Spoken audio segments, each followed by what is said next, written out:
চলো কোনো রকম কথা না বলে মুস্তাক টিচার ভিডিওটা দেখে আসি, এরপরে ফানি কমেন্ট গুলো চেক করবো। आप कुछ भी बोलो ये नहीं सुनने वाला।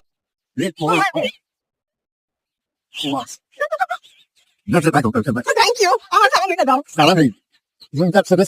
আমি গাড়ি দিয়ে দিলাম জানি তো আমার জিনিস আমাকে দিচ্ছে না, আমার সালামি দাও। আমার সামনে লাগলে পরে নাও হ্যাঁ, দাও, দাও। আমাকে তো আর টাকা দেওয়া যাবে না দেখি আছে আর একটা নতুন লোক বুঝছো না আমার সালামি দাও, আমি দাও, আমার সালামি। না, আমাকে তুমি সালামি দাও, please। ও এখন আমার যা আছে সব দিয়ে দিলাম Oh, thank you। আজকে একটা বুড়া দাদা বিয়ে করলে কত কিছুই পেতাম। মেয়ে খুশি হয়ে বাবার কাছ থেকে সালামি নিচ্ছে, বাবাও মেয়ের প্রতি খুশি হয়ে সালামি দিচ্ছে। এটা দেখে আবার হাসার কি আছে?